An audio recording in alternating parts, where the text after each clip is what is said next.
entitled coworker wants to bring her 3 children to our party and demands that I lock my cats and that I wipe the whole house off cat hair because she is allergic. My workplace is brimming with lights and ideas of who should hold a Christmas party this year. Since it is a small company, one small house would be enough. I happen to have a pool in my backyard and just invested in a barbecue. They all asked me if I could hold a party this year and I said yes with 2 conditions. First, this will be adult-only party, and second, we will have barbecue with prawns and other normal barbecue stuff. Meats are always welcome. Everyone agreed, and some just asked if I could cook the prawns separately since they are allergic. No problem. I am more than happy to assist with that to make sure no one would go to the hospital. One coworker just came back from maternity leave last week after 6 months, and she was very adamant about coming to the party. She sent an email to all of us asking if she could bring her 3 children with her to the party, and one reply with the old email stating my conditions to host. She was not happy, to say the least. In the last few days, she has been talking to others including the boss, and persuading them to speak to me, and they did. My boss asked me to be flexible, and because she just came back we should not cut her out like that. She was there while we talked and asked me to baby-proof the house because her oldest child is suffering from some type of illness that he cannot sit still, and also she is allergic to cats, so I should wipe the whole house of cat hair and lock them outside until the party is done. According to her, if each of us pays some attention to the children, there would be no problem.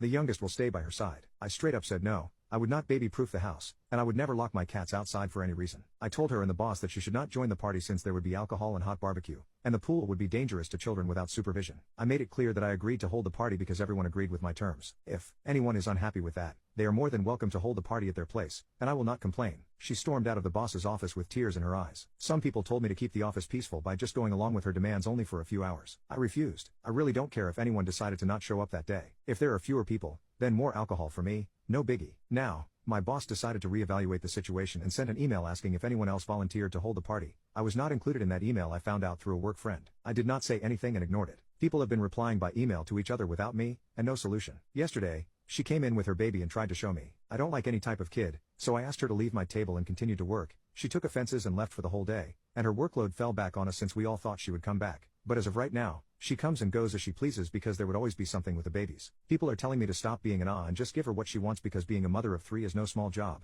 and she deserves a break too. To be honest, I almost laughed out loud hearing that. Still, people insisted that I was the in this situation. Update, today we received this message from her. Good day. I think I should email you guys after church today to let you know about the current situation that we are all in. As you know, I have been asking to join the Christmas party, but some of you think it was a joke. I do want to come. I've been on leave for so long. Is it too much to ask for some free time to catch up with you guys? It is not very Christian of you not to help out a single mom. To avoid any further confusion, I will hold the company Christmas party at my house. It is not big and does not have a pool but will be a great honor to have you all at my place for the party. You all know that I am the mom of 3 beautiful angels. I am not in a position to spend a lot of funds on a party. I am asking all of you to find love in your hearts to help us with cleaning up our house before and after the party. Also, please bring your own dish to the party. We will all enjoy the variety of food from your country. We do have strict food guidelines to make sure my angels don't have bad experiences. So please, no seafood or junk food. We all want something that stems from loving hearts. They really love eggs and steak. And before you say anything, I do know someone is already up for host, but I do think it is very selfish of you to make it so hard for a single mom like me to attend. You don't know how hard it is to be a single mom at all. Before I last went into labor,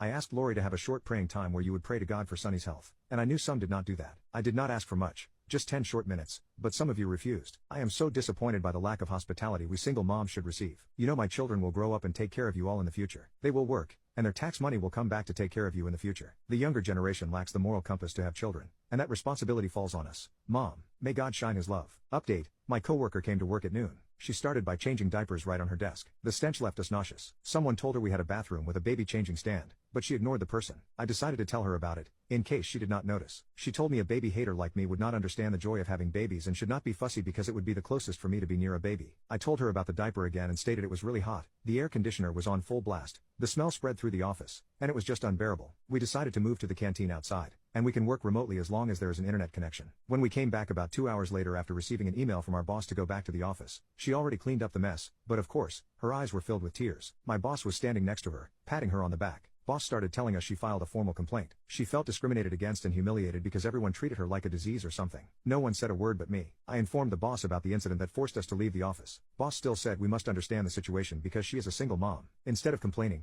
we should just help her clean up. I asked why we had to clean up after my colleague. My boss said this was a small company, and people should treat each other like family. I lost my word. She cried again in the background with the baby yelling in the carriage. Some said sorry to her. I did not. I just tried to get back to work. It quieted down for about 1 hour. Then I received an email that my boss would like to talk to me. When I walked in, she was already there. She then told me she would like to talk about the hostile working environment that I created a few weeks ago, because the party I was about to host discriminated against her and her children. I said everything was fine until she returned to work, and she seemed to have a party where everyone had to follow her children to ensure they were okay. The boss did not say a word. She asked me how I could talk about her angels with such a hateful tone, and finally, told me she was not inviting me to the party at her house. Boss proceeded to ask us to calm down and said no one approved the idea of going to her place, and my house was still the destination of the party. According to the email that I was not included, no one wanted her to hold the party. They acknowledged it was only a few weeks before the holiday, and venues were simply not up for grabs. The mom lost it. She decided it was a good time to tell me to go to hell, and told me someday she hoped the cats would eat my flesh because I would die in the house and no one knew. I told her that was not very Christian of her to wish death upon others. It was my bad since she unloaded a tirade of preaching words. I stood there, trying to hold my laugh. She left the room, picked up her kid,